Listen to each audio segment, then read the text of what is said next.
gentlemen, presenting Joe Klecko for enshrinement in the Pro Football Hall of Fame, teammate Marty Lyons.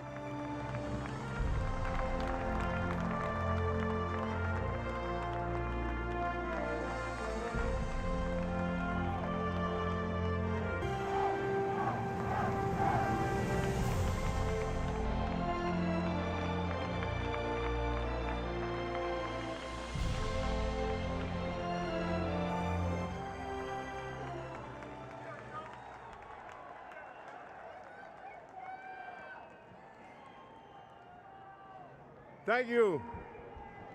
Well, I have two bets. Joe DeLumlor and Howie Long both bet me $100. I will cry. I bet them $100. So we're going to find out here real quick.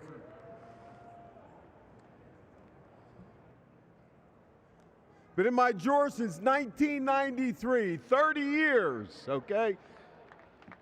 I've been waiting to give this speech. Marty, thanks for the gracious words, my friend, for that introduction. And to Jim Porter, the Hall of Fame team, and the city of Canton, and all of you that were making my friends and family feel welcome, thank you very much.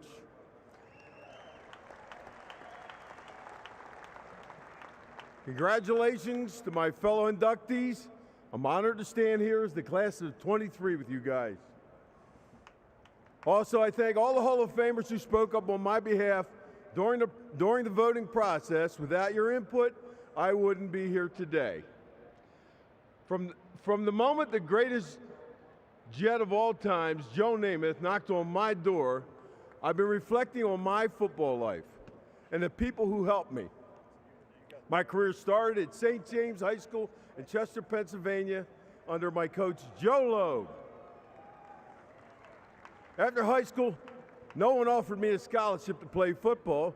As a result, I went to work for a trucking company, and who would have ever figured out that trucking made me more money later? But eventually I was invited to try out for the semi-pro team, the Aston Knights. My girlfriend and now wife drove with me to the field in Ridley Township, Pennsylvania. But when we pulled up, I got cold feet. I made a few excuses to Debbie and about not trying, and when she suddenly grabbed my keys out of the ignition and threw them out the window, I said, "What the heck did you do that for?" Not needless to say, so when I went out to try and get the keys, the guys seen me and they said, "Joe, come on over." I tried out for the team and I made it. But if it wasn't for Debbie making me get out of my car, I wouldn't be sitting here today wearing this gold jacket.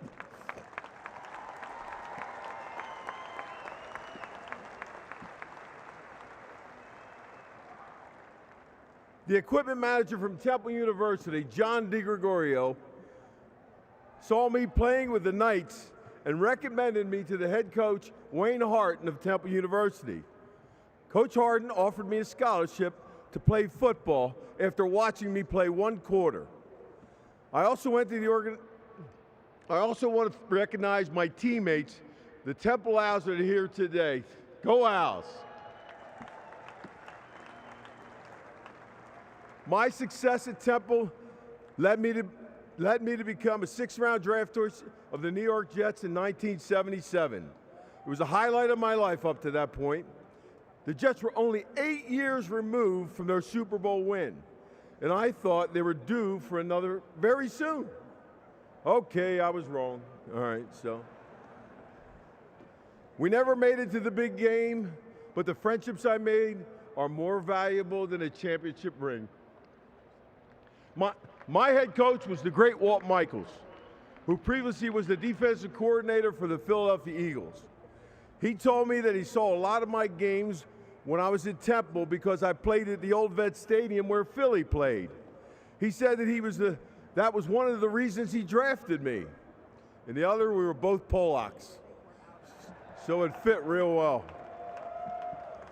Once I asked my defensive line coach, Dan Sikanovich, a guy I really looked up to, about making the Pro Bowl. And he said to me, "Joe, you're not going to have to worry about making a Pro Bowl. you're going to have to worry about someday being enshrined in the Pro Football Hall of Fame.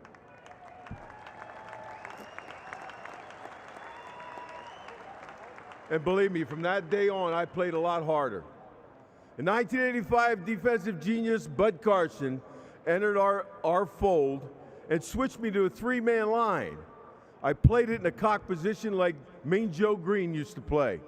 I had so much fun and caused so much havoc. It was great. I confused offensive linemen because they never knew which way I was coming from. And the Jets owner, Mr. Leon Hess, a true fan of the game, we were all his boys. He treated us like he treated our football team like family.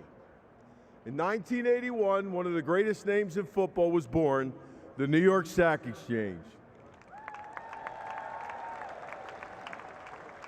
We led the NFL in sacks in '81 and reached the AFC Championship game the following year. Marty Lyons, who you met, was a first-round draft pick out of Alabama. Abdul Salam was a soldier of peace, but he battled with us every Sunday and left it all on the field. And then one of the biggest personalities in NFL history, my teammate, Mark Gastineau. Mark, I know that through our competitive nature, we made each other better. I want to quickly acknowledge a teammate of mine who passed away last August, Jim Sweeney. He died suddenly, and I just want to mention his name. I also want to reflect on some of my teammates, the defensive line. Kenny Neal, Barry Bennett, Ben Rudolph, Tom Baldwin. Our linebackers were John Woodring, Kyle Clifton, Lance Mell, Greg Buttle, and Stan Blinka. And our defensive backs, who were sometimes best part of our offense, Bobby Jackson, Jerry Holmes, Darrell Ray, and Kenny Schroy. Our quarterbacks were the tenacious Richard Todd and Kenny O'Brien. Kenny had, in my opinion, one of the greatest games ever by an NFL quarterback, throwing for almost 500 yards and 4 touchdowns when we beat Dan Marino and the Dolphins in 1986. Wesley Walker was among the wideouts who had 4 touchdowns that day. In my opinion, is one of the greatest receivers I've ever watched. I must mention, and to the current Jets owners, Woody and Chris Johnson, and the entire Jets staff, thank you for all the help pushing me for the Hall of Fame election. Thanks, guys.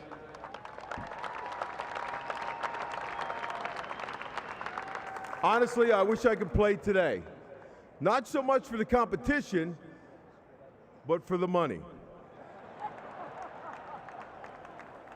In 1986, I was the highest paid defensive lineman in the league. I made $700,000.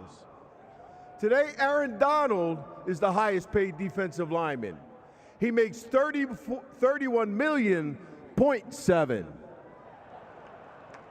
My entire salary was his 0.7. Exactly. I asked him to send me some, but that didn't work either. To me, the best sport writers are in New York. The late Paul Zimmerman was my biggest champion for the Hall of Fame. And Gary Myers, if it wasn't for you and your strong support, I wouldn't be standing up here today.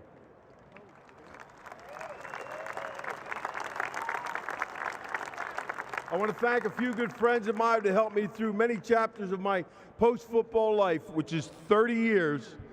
To Billy and Tommy Pollock, I'm so thankful for you guys always being in my corner. And Billy, I appreciate you traveling with me to all Danny's and Michael's games. You're the only friend I had that was big enough to stop me from going after referees. And to my good friend Richard and Jeff Kurtz, thank you for helping me jumpstart the second phase of my life. To Al Weiler, a good friend, and I just want to know how much of a friend and what you meant to me. There are too many other friends I have to name. Please know how much you mean to me and how much I am a support of you. My dad, also Joe Klecko, was a great athlete in the neighborhood of Chester, Pennsylvania.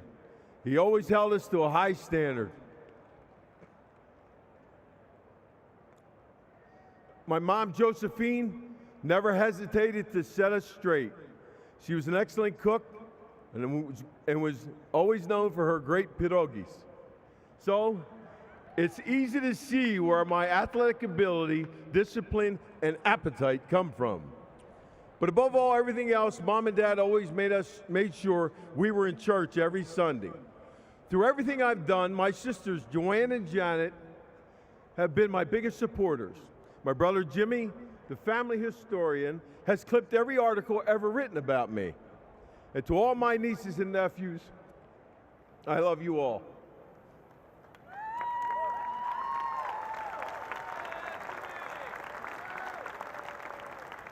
To my children, Michael, Danny, Gabby, Josh, Katie, the greatest honor has been the privilege of being your dad. I hope I've been a Hall of Fame dad for those reasons. And hold on. And Katie, you're my favorite. There, I said it. The whole world knows it. Stay sweet, honey. And I don't know if you people know this, but my son Dan has 3 Super Bowl rings. Very good. He had a wonderful career. And he never lets me forget it. Hey, Dan, let's see when you get one of them.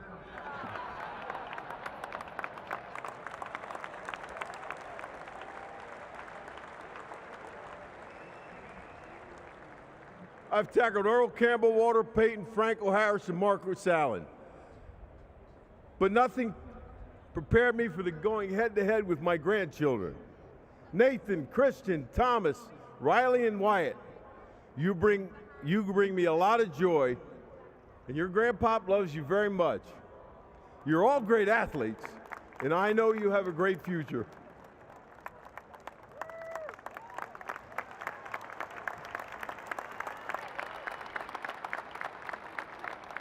To my wife, Debbie, none of this would be possible without you. Who would have thought when you threw the keys out the window on the Knights practice field exactly 50 years ago, we'd end up here. Your unconditional love and support led me down this path and made me the man I am. We've added another chapter to the book, honey, and I love you.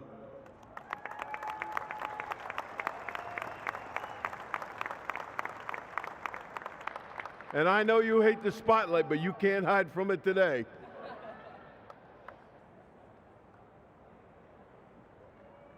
I pray that I treat, a great career, and I had a wonderful ride. I pray that I treated everyone with respect. I wanted to be remembered as a player who gave it his all. I wanted to win every down and every battle. I always felt that if you're not mad at yourself, if you lost one battle, you didn't belong on the football field. And if you did lose one, what were you going to do to never lose that battle again? And I always said that's how you play the game. I'm in a lot of Hall of Fames. I'm in the Jersey Hall of Fame, Pennsylvania Hall of Fame, Delco Hall of Fame, Temple Hall of Fame, and hell, I'm even in the Polish Hall of Fame. But there's only one Hall of Fame I have left. That's his.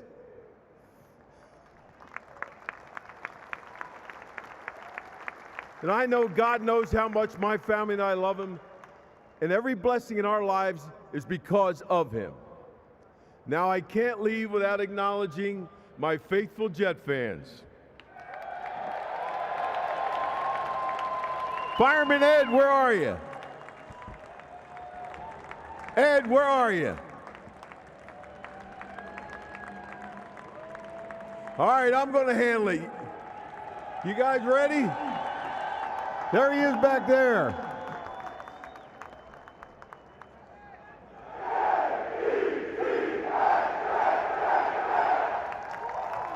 Thank you.